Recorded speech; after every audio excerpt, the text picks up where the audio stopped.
Moltes gràcies, Oriol. És un plaer, un autèntic plaer ser aquí i participar en una activitat organitzada per l'Oriol, amb qui, curiosament, en els últims anys hem coincidit en un altre entorn i en una altra tasca, i ara tornem a coincidir al món acadèmic del que els dos vam sorgir inicialment. Jo agraeixo moltíssim aquesta invitació. Ser aquí també tenint a la Maria Dolors García Ramon davant, que per mi segueix sent un autèntic referent, exalumnes de Geografia de Girona que estan aquí, que m'ha encantat veure'ls, és un autèntic plaer. Dado el lugar, la universidad, el contexto, el marco en el que intervengo, me he propuesto compartir con vosotros una reflexión en línea con lo que comentaba Oriol, una reflexión de carácter más bien personal y en voz alta, es decir, aviso porque hablará Joan Nogué básicamente, no tanto el director del observatorio, que también en algún punto, u otras dimensiones de mi actividad. El formato de esta intervención, premeditadamente, se acercará más al ensayo abierto, al ensayo cargado de preguntas, un punto provocativo si se quiere en algún momento incluso, que no al estudio erudito y cerrado, lleno de respuestas, que a lo mejor alguno de vosotros esperaba. Y además debo admitir que me ha servido de excusa la preparación de esta intervención para articular algunas ideas que te vienen a la cabeza de manera recurrente y que hasta que no las escribes o no las estructuras, pues no acaban de tomar forma. Y por tanto agradezco a Oriol la invitación porque eso también me lo ha permitido. Ideas sobre todo en relación con lo que está sucediendo en mi entorno, en nuestro entorno, en las relaciones que la gente mantiene con los lugares en esta crisis, en el marco de esta crisis sistémica en la que estamos inmersos.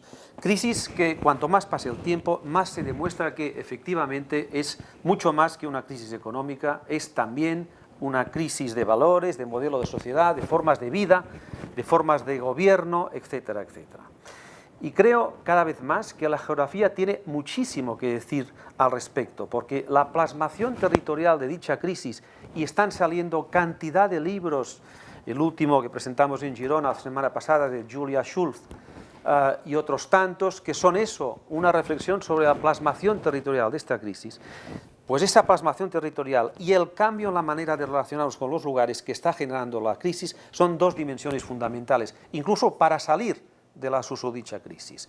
Por tanto, la geografía tiene, y los geógrafos y geógrafas, un papel enormemente relevante en ese punto. Mi intervención contiene los tres bloques, intentaré ir tan rápido como pueda para limitarme a los 50 minutos que estaban previstos, los tres bloques que casi podéis ver, porque no se ve muy bien, no podemos cerrar las luces porque si no, no se puede grabar, pero bueno, más o menos ya lo tenéis ahí. Los tres bloques que podéis ver en la pantalla y unas pequeñas conclusiones finales. Bien, ¿qué está pasando? Perdonad si empiezo por una pregunta muy simple, muy básica. ¿Por qué tenemos la sensación, al menos algunos, sé que no se puede generalizar en esos temas, la sensación de fin de ciclo, la sensación de fin de etapa? ¿Por qué parece que una determinada forma de entender nuestro entorno, de gestionarlo y de relacionarnos con él, está llegando a su fin, o al menos está cambiando, se está agotando? ¿Por qué sentimos una renovada necesidad de reinventar y de reinterpretar los lugares?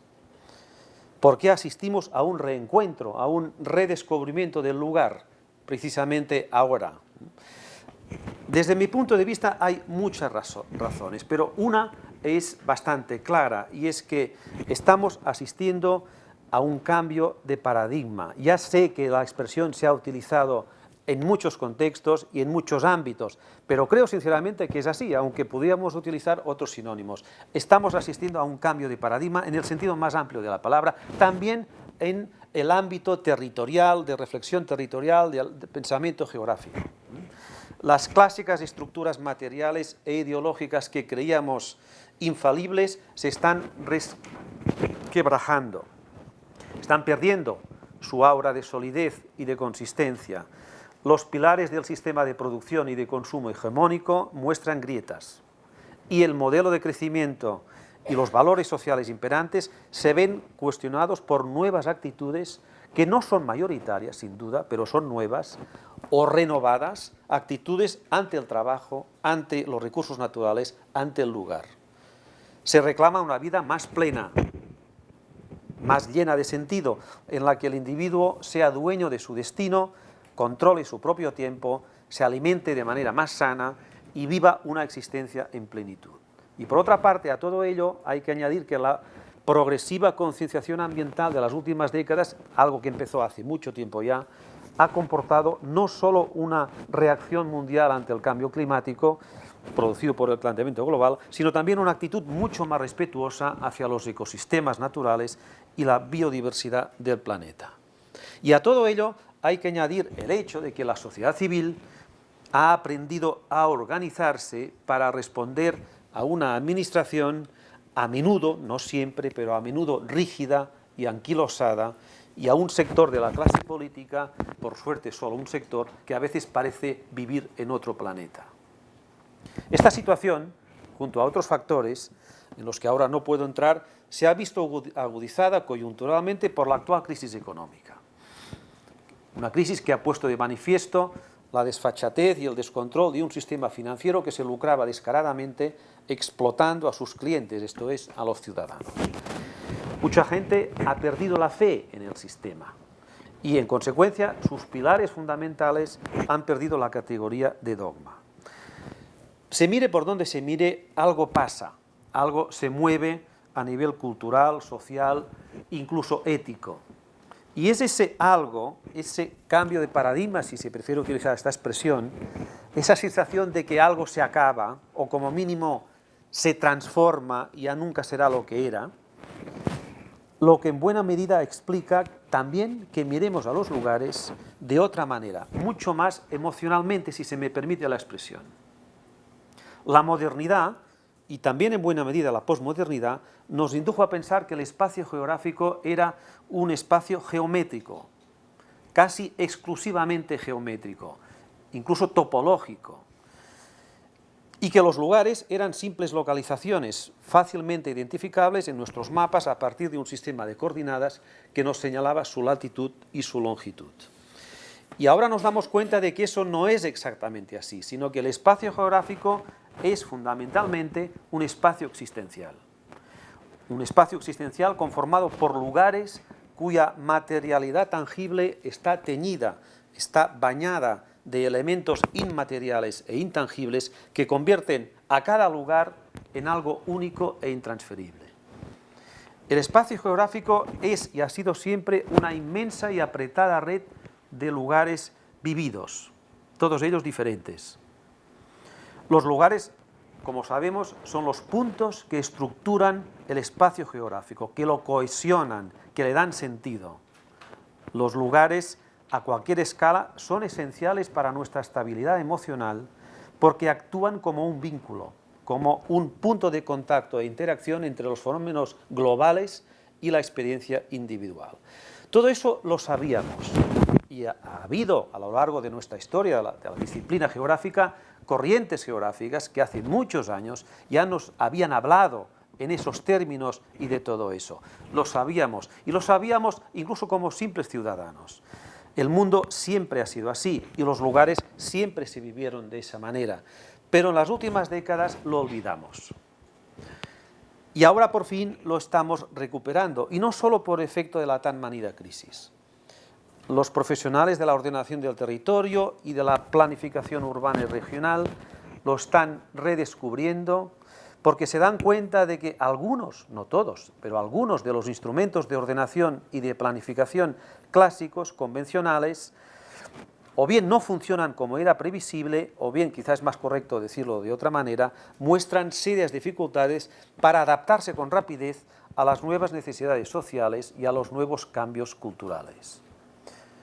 Incluso algunas de las políticas de paisaje existentes hoy en Europa, que hasta hace poco nos parecían tan innovadoras, no se están mostrando tan eficaces como esperábamos, sino que en el fondo, quizá porque en muchos casos no atacaban la raíz del problema.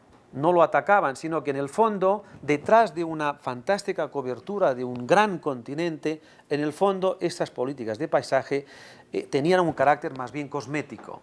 Se limitan a corregir, a camuflar, a embellecer los excesos, los abusos de intervenciones desafortunadas que nunca entendieron el lugar en el que se implantaban y que de hecho nunca debieran haberse implantado allí. Así pues, se mire por donde se mire, y admitiendo que la situación descrita varía en cuanto a forma e intensidad de un país a otro, no es verdad que esa crisis sea mundial ni que en todos los sitios la vivamos de la misma manera, ni mucho menos. Yo hablo y me circunscribo al contexto europeo más inmediato. En ese contexto, la situación varía muchísimo en cuanto a forma e intensidad de un país, de una región a otra. Pero lo cierto es que estamos en transición. Si no se quiere hablar de paradigmas, hablemos al menos de escenarios, hacia un nuevo escenario, que quizá es una palabra un poco menos rotunda, si uno la prefiere. Un escenario no bien definido, no sabemos exactamente cuál será ese escenario en su formato final, pero que está claro que estamos ante las puertas del inicio de la conformación de un nuevo escenario, eso es bastante evidente. Y en ese nuevo escenario estamos asistiendo ya a un retorno de las emociones al espacio público. Lo explica muy bien Daniel Innerarity cuando afirma que ha llegado la hora de revisar el mito moderno de exclusión mutua entre política y sentimiento y de reconocer que la despolitización de lo sentimental ha empobrecido nuestra vida pública. Cuando, dice él, lo cierto es que los sentimientos deberían estar al servicio de la renovación de la democracia. El espacio público no se revitaliza desemocionándolo, sino repolitizando y democratizando los sentimientos. Y en el fondo, la acción política bien entendida, también la que afecta al territorio, tiene mucho que ver con el gobierno de las emociones, por más que siempre esté al acecho la tentación populista de servirse de las mismas. He ahí el espacio público entendido como un bien común. Sé que en la sala hay algunos alumnos italianos, italianas, que están estos días por aquí, ¿es verdad? Pues bien, quizá conocéis ese texto muy interesante, ese manifiesto de Ugo Mattei, que no es casualidad que haya aparecido ahora, aunque la cuestión del bien común ya se reflexionó a fondo en el ámbito anglosajón unos años antes. Pero lo cierto es que el espacio público entendido como un bien común, como una tercera categoría, como una tercera vía entre la propiedad privada y la propiedad estatal, o pública si se prefiere, es en nuestro entorno algo bastante innovador y reciente, sobre todo cuando se intenta aplicar a políticas concretas de carácter territorial o paisajístico. No quiero extenderme ahora en esta cuestión. Aquí ahora, aunque en vuestro país, en Italia, este libro ha generado una gran discusión en muchos entornos, en muchos ámbitos, una gran discusión. No es el momento de extenderme en esa idea del bien común, que no es exclusiva de Ugo Mattei, ni mucho menos, pero sí querría dejar constancia de que en estos momentos echo en falta, en términos de opinión personal, ya he avisado del tono de esta intervención, echo en falta en Cataluña y en conjunto en el Estado español y en muchos otros países, no solo una teorización sobre esa cuestión, sino sobre todo un corpus jurídico de carácter territorial que incorpore esa idea renovada del bien común, muy propia de ese nuevo paradigma, de ese nuevo escenario al que estoy aludiendo. Y eso lo he hecho en falta porque nos iría de perlas, esa reflexión nos iría de perlas para encarar de manera mucho más ambiciosa y decidida, por ejemplo, las políticas de paisaje, de la manera en que las estamos encarando, mucho más ambiciosa y mucho más decidida. Siguiendo la idea del bien común, un pequeño paréntesis para explicar a qué me estoy refiriendo en ese contexto. La modernidad instauró un sistema basado en dos polos de poder y de legitimidad opuestos, el del Estado soberano y el de la propiedad privada, presentados ambos como las dos caras de la misma moneda. La lógica del positivismo científico cartesiano acabaría bendiciendo académicamente esta dualidad. El peso específico de uno o de otro polo, propiedad privada, propiedad estatal / pública, variará, obviamente, en función del contexto histórico, del contexto geográfico, pero los dos se convertirán en los pilares de la retórica moderna, impregnando el imaginario colectivo y anulando todas las formas premodernas de gestión de lo común, que después de unos cuantos siglos, a menos de 2 siglos, se afanan por reaparecer, obviamente con un formato diferente. La restitución de la esencia del concepto de bien común en el ámbito en el que ahora nos centramos, territorial, espacial, geográfico, choca de lleno con esa retórica y con todo el corpus jurídico e institucional que se deriva de la misma, y eso explica las dificultades que tiene esa idea para abrirse camino. Pero yo creo que lo hará, de hecho lo está haciendo ya, entre otras razones porque la actual crisis ha puesto de manifiesto, entre otras cosas, que no era verdad que no haya ni hay otras alternativas, otras formas de organización y de control social del espacio común, de aquello que es común. Está emergiendo otra narrativa del espacio público y del paisaje basada en la idea de bien común, y esta es una muy buena noticia. Y cito un párrafo del libro de Hugo Matei que me parece muy clarificador en ese sentido. Dice él: un bien común, a diferencia tanto de la propiedad privada como de la estatal, o pública si se prefiere, no se puede concebir solamente como un objeto, como una simple porción tangible del mundo externo. No se corresponde con la lógica mecanicista y reduccionista típica de la Ilustración, aquella lógica que separa nítidamente el sujeto del objeto. Un bien común existe sobre todo en términos cualitativos y no puede ser reducido a la idea moderna de mercancía. No tenemos, entre comillas, un bien común como el agua, sino que somos partícipes de ese bien común. Y en cierto modo somos parte del bien común. Por ejemplo, dice él, una plaza no es un bien común en tanto que espacio físico, sino en tanto que un lugar de sociabilidad y de intercambio existencial. En el terreno de los bienes públicos, el sujeto es parte del objeto y al revés. Bien, dejo aquí el tema, simplemente apuntado, pero me gustaría que lo retuvierais porque vosotros mismos podréis observar cómo la mayor parte de estrategias de recuperación y reencuentro con el lugar, que más adelante comentaré a través de ejemplos concretos, en el fondo llevan implícita esa idea del bien común aplicada al espacio geográfico, a todas las escalas. La llevan implícita incluso sin haber leído el libro de Hugo Matei, ni haber reseguido la reflexión que en el ámbito anglosajón ya se hizo hace 20 años sobre esa cuestión, etcétera, etcétera.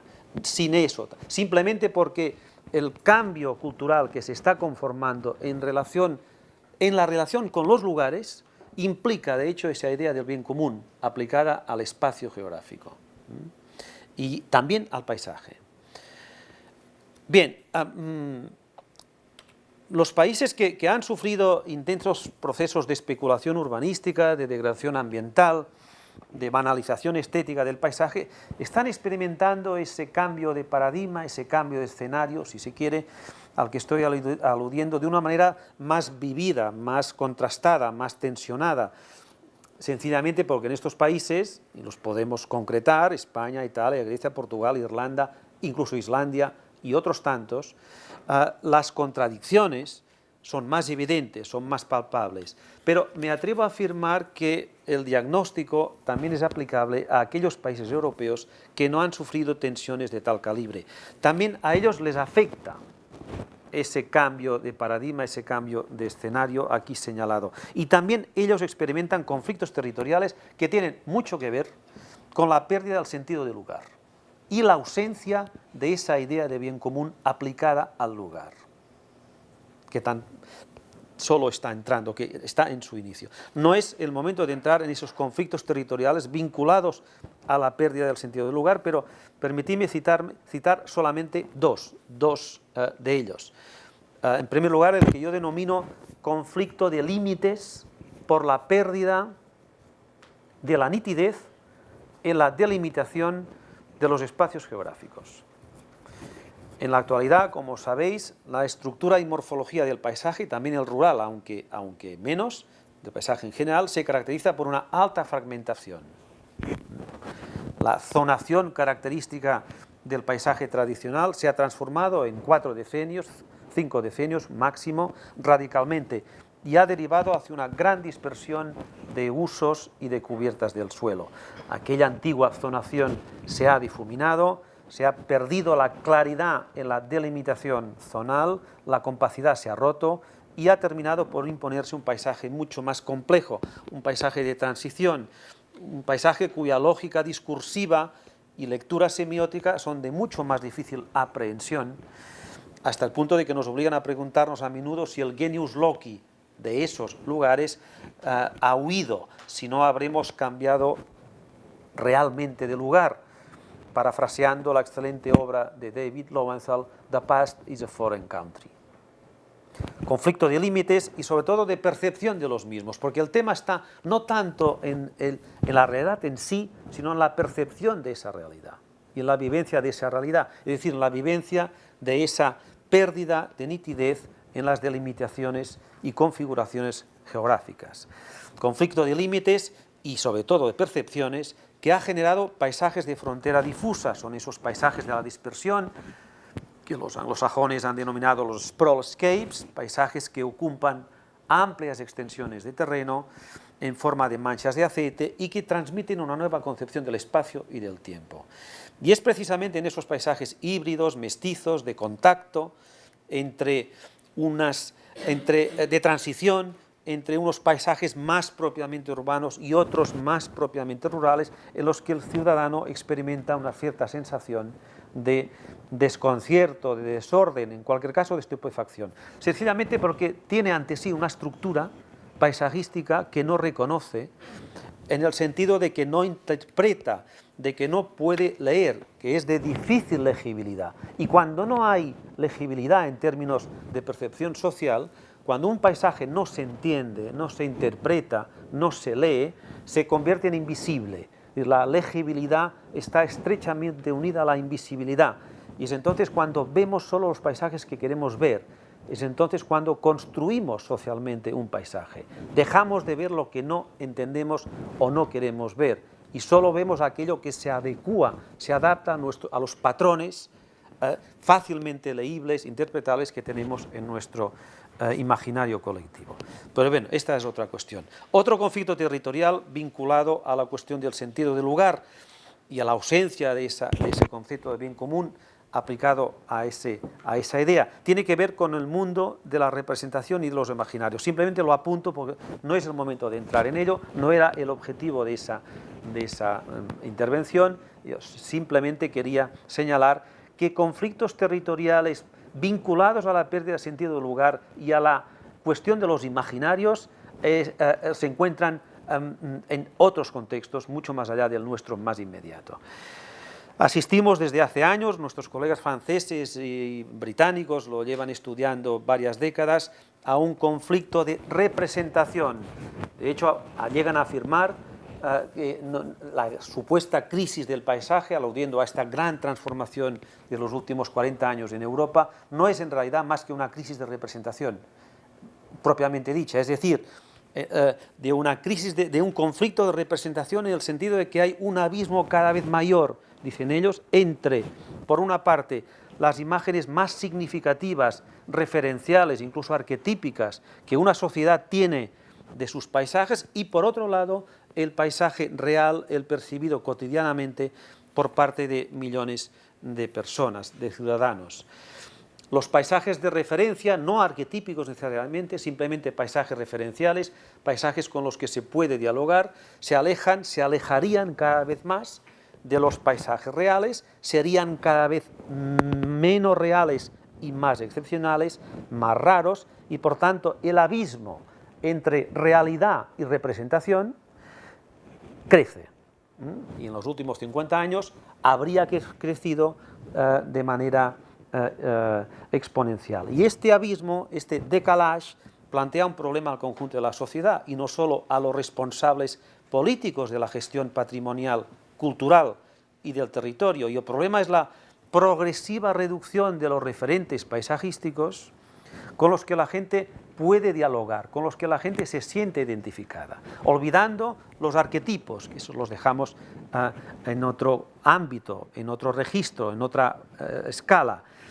En términos de planeamiento y de ordenación territorial hay que plantearse seriamente con qué nuevos paisajes puede sentirse identificada la sociedad, con qué nuevos paisajes puede dialogar. Y ese es un reto muy difícil que exige la intervención del proyecto, del diseño en el sentido más amplio. Pero es un reto dificilísimo e importantísimo en términos de calidad de vida y de bienestar colectivo.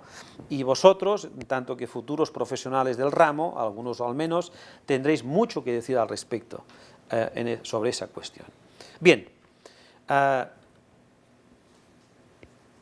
Siguiendo con el guión que me había trazado, esta es la situación.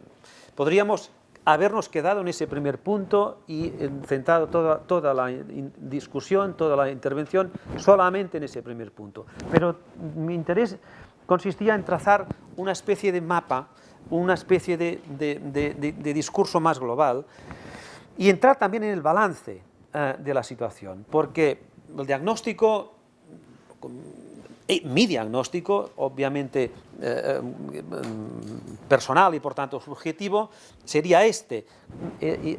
¿Cuál es en este diagnóstico, en el contexto descrito, el balance a nivel europeo, puesto que estamos en la universidad, en relación con el estudio y el cuidado de los lugares y de los paisajes que estos engendran? Y utilizo el término cuidado de los lugares prestándolo de los colegas italianos, la cura dei luoghi, porque creo que es un término muy adecuado en este nuevo escenario que se está abriendo. Creo que el término cura, que no tiene quizá una traducción exacta en nuestro cuidado, es muy adecuada porque es muy sutil.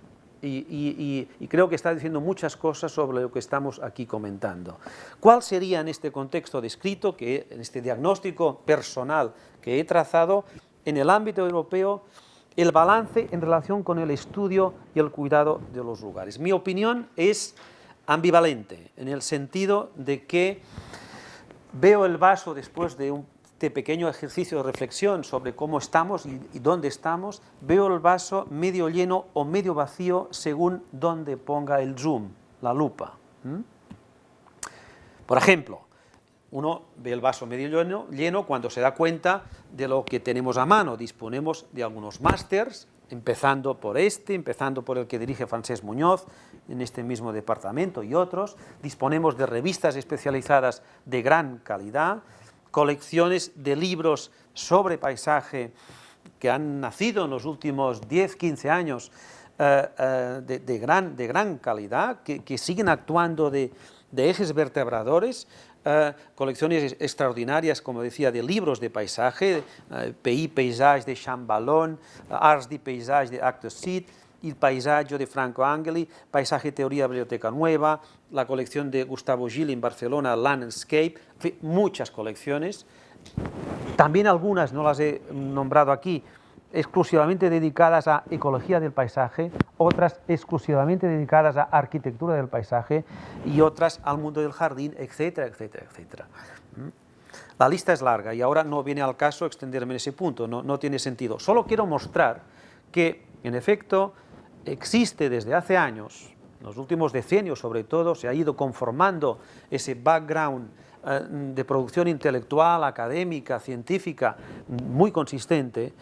Existe este background y esta intensa y sólida producción científica, académica, profesional, hay que reconocerla y admitirla. Y es cuando veo eso, me doy cuenta de que el vaso está medio lleno. También creo que el vaso está medio lleno cuando uno reconoce objetivamente el salto adelante que representó la firma en el año 2000 del Convenio Europeo del Paisaje.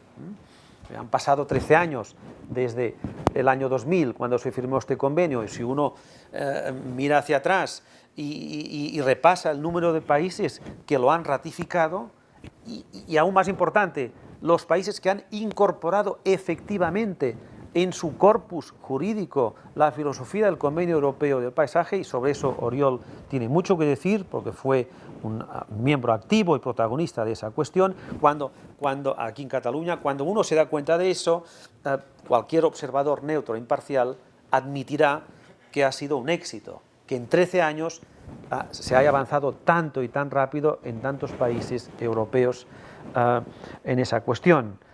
Todo eso es verdad, y en ese sentido yo veo el vaso medio lleno, como decía. Sin embargo, y ahí viene el punto contrario, el otro plato de la balanza, si situamos todo eso y otros muchos casos que no he expuesto, mi impresión, detecto que existe un desfase entre lo que realmente está sucediendo a nivel social, cultural, en relación con los lugares, las iniciativas que uno observa cuando se pasea por este mundo más inmediato que nos rodea en relación con esa cuestión, procedentes de lo que llamamos la sociedad civil, sea de contextos más bien culturales, de contextos más bien sociales, puramente económicos, lo que sea.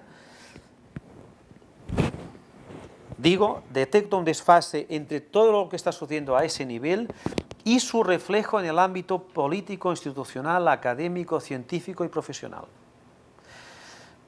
Es decir, un cierto desfase, que en algunos casos es un gran desfase y en otros no tanto, entre un dinamismo desbordante por un lado y un cierto anquilosamiento y rigidez por el otro. Con notables excepciones, obviamente. Y en este punto es donde veo el vaso medio vacío.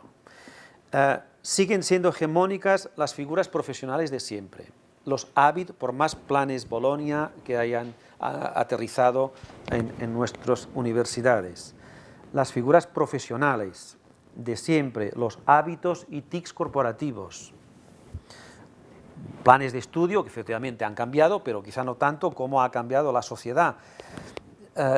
Instrumentos de ordenación del territorio que algunos se han mostrado enormemente eficaces y siguen, por suerte, pero otros que se han mostrado realmente poco eficaces no se han cambiado aún. O incluso aquellas políticas de paisaje que tienen un comportamiento, como decía antes, más bien cosmético y no tanto de incidencia real en lo que podríamos denominar una nueva cultura del territorio. Y me pregunto si realmente estos sectores políticos, institucionales, académicos, profesionales, son conscientes de que la gente, sé que hablar de la gente así genérico es muy delicado, pero al menos la sociedad, si se prefiere, está reivindicando otra forma de relacionarse con su entorno. Y de que ese reconocimiento exigiría flexibilizar mucho más los perfiles profesionales, modificar instrumentos de gestión y ordenación del territorio, generar nuevos conceptos y, sobre todo, repensar la gobernanza de los lugares. Repensarla muy a fondo, la gobernanza de los lugares. Y son tantas las ideas, iniciativas, proyectos de recuperación y reinvención de los lugares que he estado tentado de no mostrar ni uno solo, porque es difícil mostrar solo unos y abandonar otros. Y por lo que me he inclinado al final, a efectos de ser un poco más didáctico, ha sido, sí, mostrar algunos y abajo veréis, o yo también lo citaré, en qué ámbito los incluiría. Y lo importante no es el ejemplo en sí, sino el darnos cuenta de que existen iniciativas, muchas iniciativas, de sectores muy dinámicos de la sociedad que están poniendo en práctica una nueva manera de relacionarse con los lugares. A veces con la ayuda de la administración, otras sin esa ayuda. Veamos algunos ejemplos. Pero lo que me interesa no es tanto el ejemplo, sino la categoría en la que yo incluyo ese ejemplo. Revitalización de áreas marginales y despobladas a través de proyectos culturales de calidad. Ahí tenéis, entre otros, el caso del Centro de Arte y Naturaleza de Farrera, en medio de los Pirineos, y que este departamento y Oriol en concreto conocen perfectamente. Un pequeño pueblo medio abandonado hace unos años, que de pronto, después de un trabajo intenso y muy bien planificado, renace. artistas, poetas, escritores, gente del mundo de la cultura en general, procedente de los 5 continentes, realizan estancias en este centro durante las cuales generan su obra inspirándose en la identidad del lugar. Insisto en que el ejemplo es lo de menos, porque hay otros parecidos, y por toda Europa. La idea es que se están produciendo fenómenos, procesos de revitalización de áreas marginales y despobladas a través de proyectos culturales de calidad, muchas veces impulsados desde la sociedad civil exclusivamente, y otras, como es el caso del Centre d'Art i Natura, que han contado en algunos momentos, ahora casi nada, pero en algunos momentos han contado con el apoyo de la administración. Están apareciendo nuevas formas de gestión del territorio de carácter horizontal, comunitario, y no siempre, en algunos casos sí, recogidas por la legislación vigente. Un ejemplo interesante y conocido por todos es el caso de las redes de custodia del territorio, que, como sabéis, gestionan un elevadísimo número de propiedades que se estaban abandonando a marchas forzadas. Y a mí me parece un ejemplo interesante, una muestra de que la gestión sostenible y respetuosa del territorio es cada vez más horizontal y menos vertical, en el sentido de que la administración interviene y colabora, ayuda, pero en realidad la iniciativa original parte de esa sociedad civil, o de sectores dinámicos de esa sociedad civil. Lo mismo podríamos decir del caso de la reinvención de antiguas profesiones como estrategia de recuperación del carácter del lugar. De nuevo, ha sido un colectivo del territorio, en el caso concreto, el ejemplo que estoy poniendo en la imagen, que con la imaginación está reinventando antiguas profesiones casi extinguidas como medio para la recuperación del carácter del lugar. Son las escuelas de pastores, que ahora están por toda España, las zonas montañosas sobre todo, País Vasco, Asturias y Cataluña, entre otras. Son un ejemplo interesante de ese proceso de reinvención de antiguas profesiones.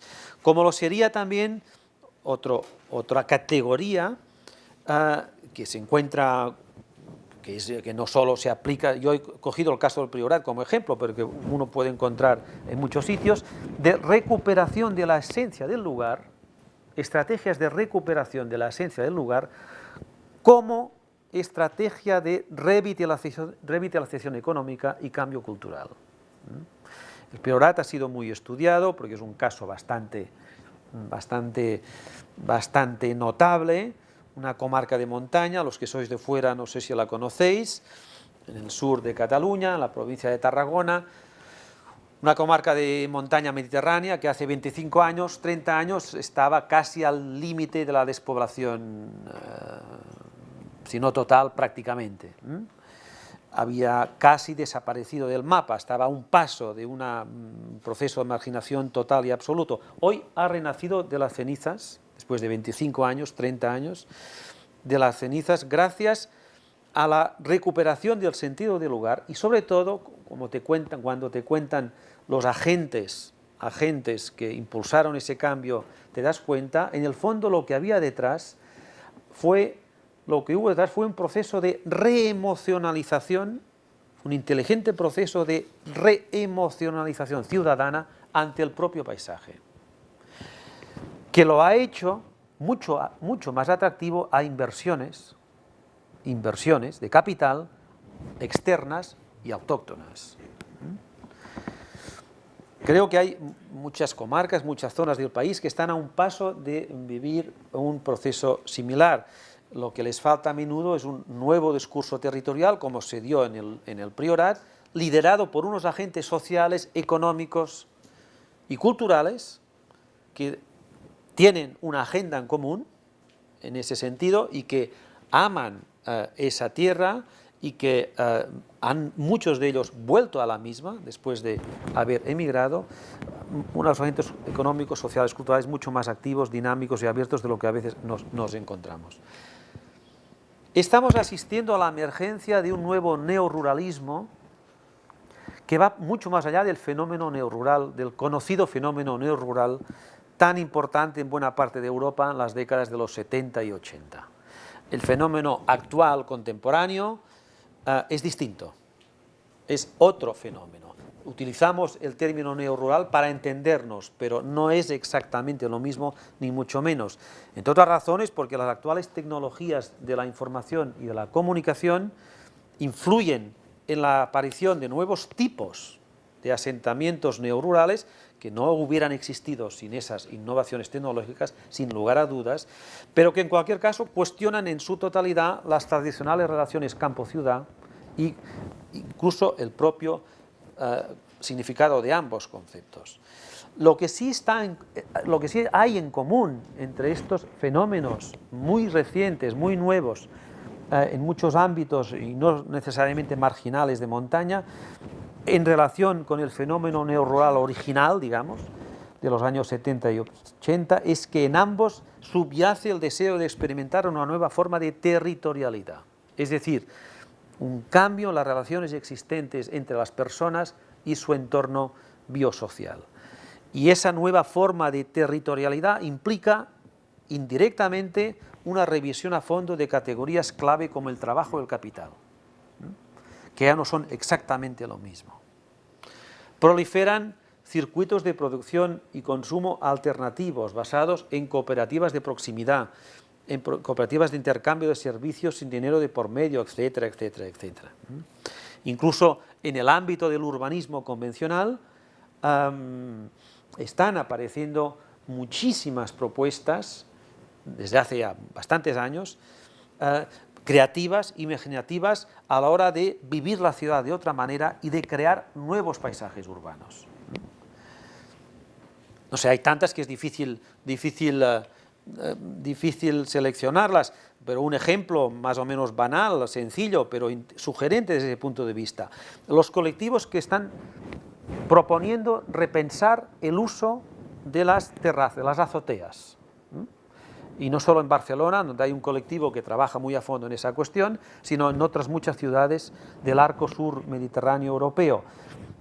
Azoteas tan presentes en las ciudades mediterráneas, tan olvidadas en las nuevas tipologías constructivas, en las que, como habréis comprobado todos, las azoteas se han visto invadidas por motores de refrigeración, de aire acondicionado, por antenas parabólicas y por artilugios similares. ¿Por qué no repensar, dicen ellos, y tienen razón, en su conjunto este estrato superior de la ciudad y entenderlo como un espacio comunitario complementario del espacio público convencional que está a ras de suelo?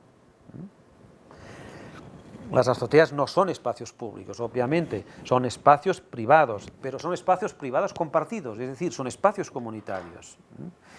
¿Y por qué no explorar, dicen ellos, y con razón, las enormes potencialidades que tendría la gestión colectiva de ese espacio comunitario compuesto por miles de piezas, que podrían perfectamente conectarse entre sí y dar lugar a otro paisaje urbano y a otro uso de la ciudad?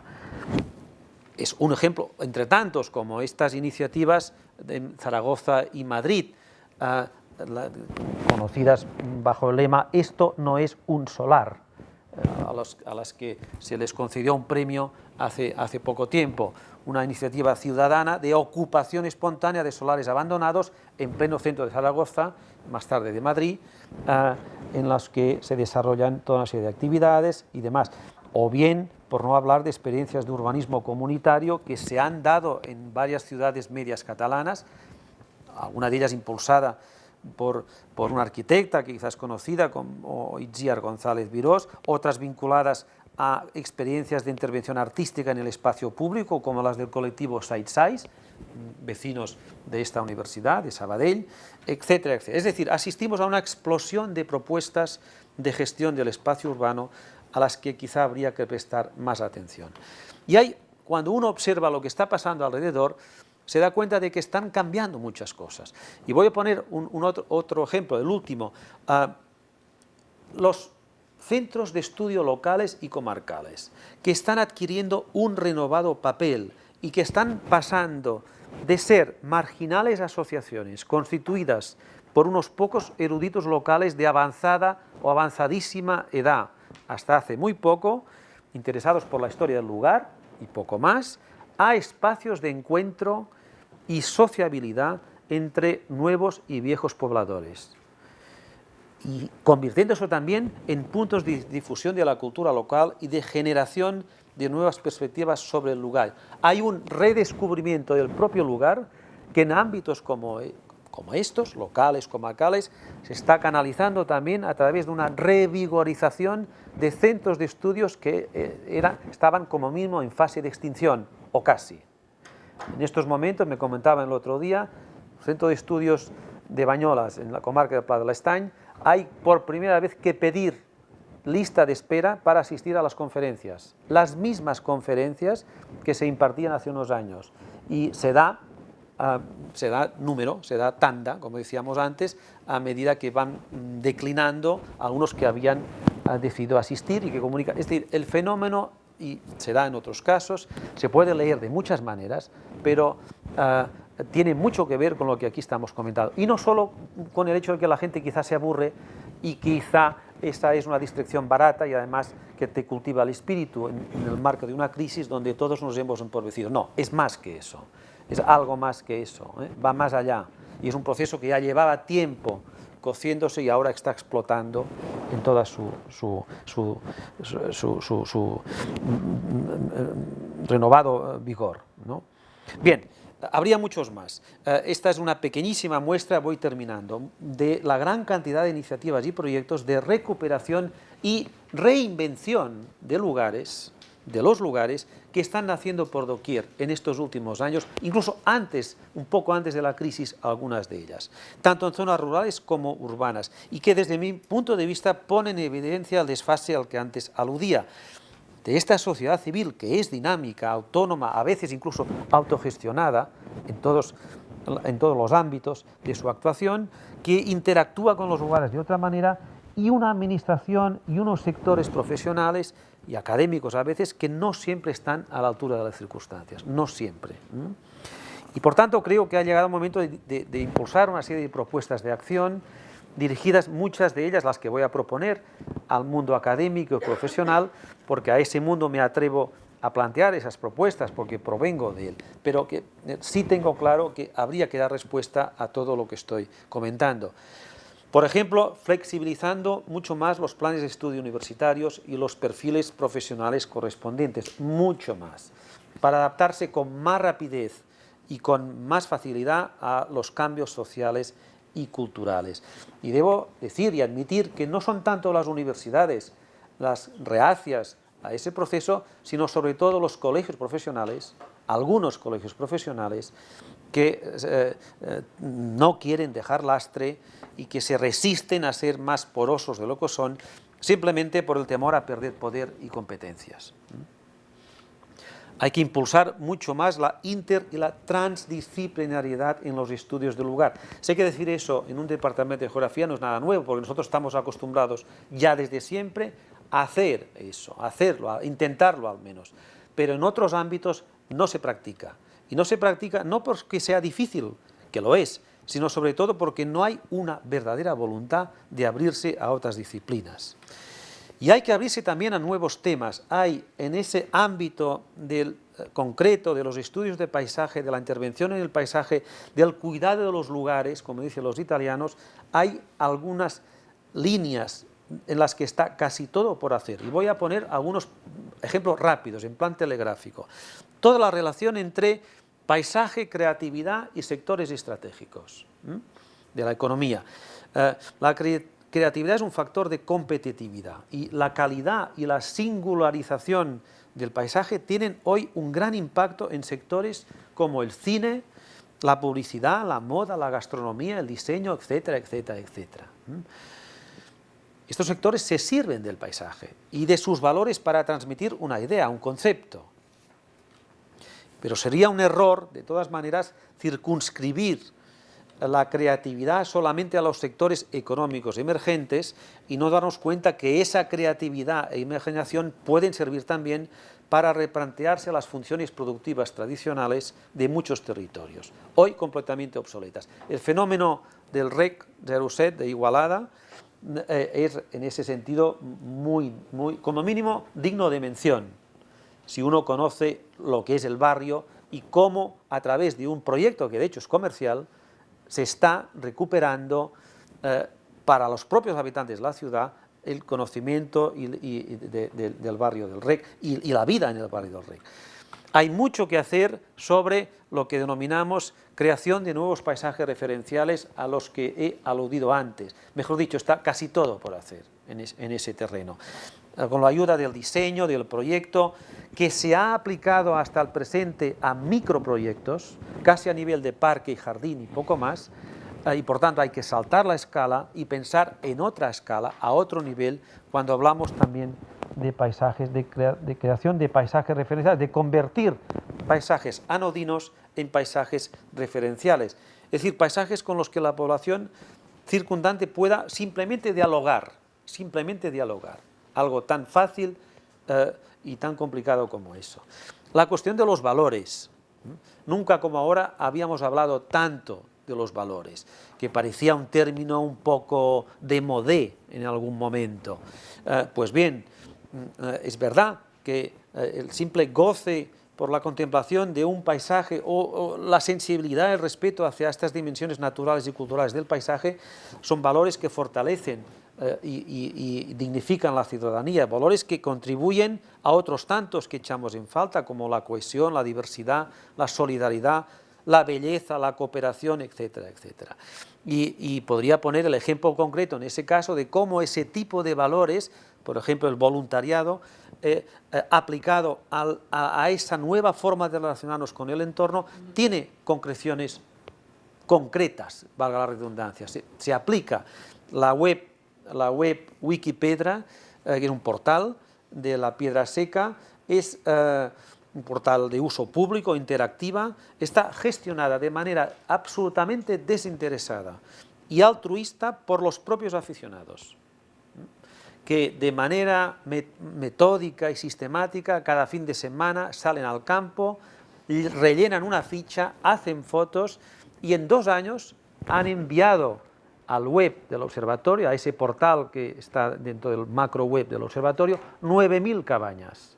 9.000 cabañas, hasta el punto de que una editorial que se dedica a publicar mapas, una editorial nueva, de nueva creación, ha incorporado toda esa información a su cartografía, a los mapas que se venden, y pone las referencias en el mapa de las georreferencias que están en el web que ese colectivo de aficionados está introduciendo. Y hay muchísimos ejemplos parecidos de ese ámbito. La cuestión, la cito simplemente, de la vinculación entre el paisaje entendido de otra manera y las oportunidades económicas y creación de empleo que se pueden derivar, es también algo sobre lo que se ha hecho muy poco.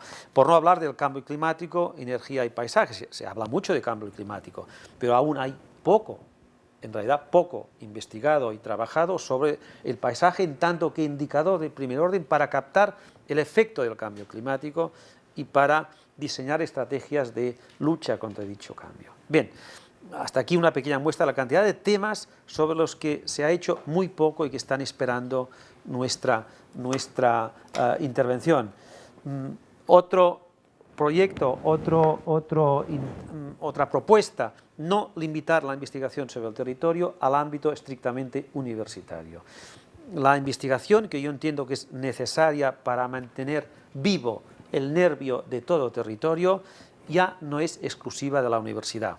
De hecho, ya no es exclusiva. Hay muchas asociaciones y entidades de todo tipo que están llevando a cabo una investigación de gran calidad. Y deberíamos ser conscientes de ello y colaborar con esas iniciativas. Debemos admitir que el conocimiento y la exclusividad de la investigación ya no son nuestras solamente, sino que se están haciendo muchas cosas interesantes por ahí, más allá de los muros de nuestra casa madre. Creación de organismos híbridos, flexibles y ágiles a medio camino entre la administración y la sociedad civil. Seguramente hemos cometido muchos errores a lo largo de estos años y en el propio diseño del Observatorio del Paisaje, pero creo que uno de los aciertos fue precisamente pensar en una estructura híbrida, flexible, que actuara de correa de transmisión entre la administración, la sociedad civil y el mundo profesional y académico. Y este formato mixto, abierto, transparente, puedo afirmarlo ahora, después de unos años, ha generado complicidades impensables en otro tipo de formatos, absolutamente impensables. Quiero agradecer aquí a Oriol, que en aquel momento él también optó por ese modelo cuando se podía haber optado por otro, como han hecho nuestros colegas franceses, que optaron en su momento por un modelo distinto. El fondo. Bien, yo creo que eso no siempre es cierto, y en nuestro caso no es así. La forma ha condicionado también el fondo, en el día a día, en ese proceso. Estoy cada vez más convencido también de que hay que impulsar la cooperación público-privada en el ámbito del patrocinio, la formación y el mecenazgo, vinculado a la cuestión del paisaje, el estudio y la intervención en el paisaje. Creo que en estos momentos es fundamental la asistencia y el apoyo de fundaciones privadas, consorcios, en ese proceso, y porque además algunas de ellas están llevando a cabo realmente proyectos muy interesantes que se pueden complementar perfectamente con los ya existentes en los centros públicos y semipúblicos. No querría pasar por alto el hecho de que este reencuentro con el lugar está siendo posible gracias a la suma de muchos actores que han entendido que la recuperación del sentido del lugar no tiene nada que ver con el localismo, que es otra cosa. Entenderlo así es no entender nada, es otra cosa, es un requisito fundamental para estar conectados a lo global. Y destacaría entre estos actores, sobre todo a tres: el gobierno local, que es fundamental en estos procesos. Hay centenares de agrupaciones de municipios que están impulsando interesantísimos proyectos de recuperación del lugar. En honor a nuestros colegas italianos, he puesto aquí un ejemplo, como tantos otros en Europa, el caso del Borghi Attivi en el Abruzzo, un ejemplo muy interesante de cómo, a partir de un proceso también de reemocionalización de la ciudadanía del lugar y del paisaje, que era odiado en buena medida por los propios habitantes del lugar, se puede cambiar absolutamente el contexto, anímico incluso, y recuperar la dinámica de una zona que estaba hace 15 años en un proceso mucho peor que el Priorat hace 25, mucho peor. Y las iniciativas de este colectivo, de esta asociación de municipios, son muy, muy interesantes en el contexto de esta conferencia. Las plataformas en defensa de su territorio, plataformas de ciudadanos, con una condición: siempre y cuando no respondan a intereses obscuros, que las hay, se vacíen de demagogia y populismo, que lo hay también, y aprendan a ser proactivas y no solo de autodefensa. El mismo término defensa de ya alude a que realmente esta dimensión proactiva no es quizá la más importante que tienen, pero si es así, si esas condiciones se cumplen, creo que son movimientos fundamentales porque aportan mucho, pueden aportar mucho a esa tan deseada nueva cultura del territorio, por su propia estructura, por su frescor, por su propia organización y dinámica. Y finalmente, las ONGs de carácter territorial, ambiental y paisajístico. Esta es una asociación de ONGs muy interesante, Civil Escape, que está funcionando muy bien y que además tiene el destacado valor de haber agrupado a distintas ONGs, que no plataformas, que es otra historia, que trabajan sobre el paisaje. Tanto es así que Holanda, que es un caso paradigmático en este sentido, en Holanda, buena parte de las políticas de paisaje, que son tuteladas y financiadas por la administración, ciertamente, son gestionadas e incluso implementadas por estas ONGs. Siempre bajo el control, obviamente, de la administración, que es quien financia ese proyecto. Y finalmente, todo ello nos lleva a todo lo dicho hasta ahora, a diseñar nuevas formas de gobernanza del territorio, que es una cuestión clave en la que no puedo entender, pero que es fundamental. Lo dejo aquí. Y simplemente dos palabras para terminar y cumplir los 55 minutos que me había propuesto, 5 más de los previstos.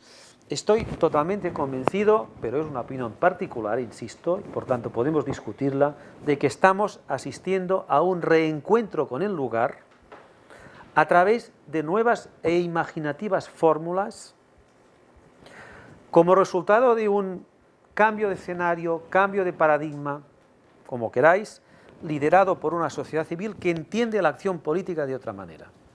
Una sociedad civil que no tiene ningún problema en reconocer la importancia que tiene vincular las emociones a los lugares, a los paisajes y, en general, a la gestión del espacio público.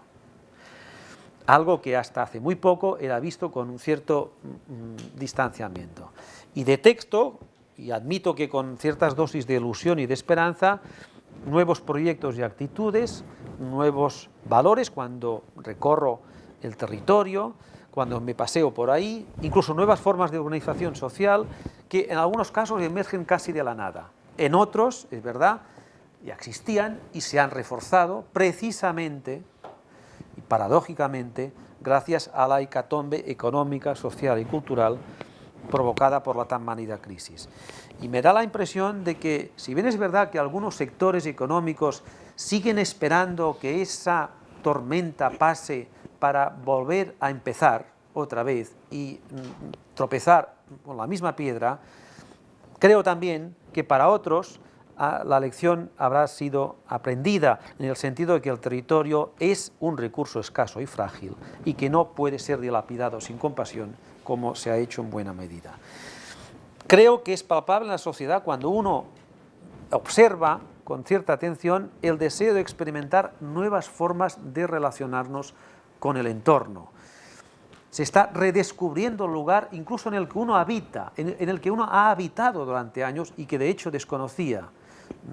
Y si uno está atento, creo, se perciben con claridad las ganas que mucha gente tiene de interaccionar con sus lugares de manera más profunda, incluso diría más pausada de lo que hicimos hasta hace 2 días. Y creo, ya para terminar, que si los proyectos urbanísticos, territoriales, arquitectónicos, también de políticas de paisaje, no se dan cuenta de ello, aun reconociendo que quizás son actitudes aún no mayoritarias, ni mucho menos, pero si no se dan cuenta de ello, seguirán en su autismo crónico habitual en muchos casos. E incluso en un cierto esteticismo formal vacío de contenido, en el caso sobre todo de la arquitectura, es decir, básicamente soñando con construir cajas de bombones, paquetes vacíos envueltos con celofán y poco más, pero seguirán siendo incapaces de captar el sentido del lugar y por tanto de construir en el mejor sentido de la palabra, porque para construir, para proyectar en un lugar, primero hay que saber verlo, hay que saber reconocerlo, hay que saber interpretar sus valores, su intrínseco ADN. Y el mundo académico y profesional debería ser consciente de ello y actuar en consecuencia. Muchas gracias por la atención y si queréis estoy a vuestra disposición.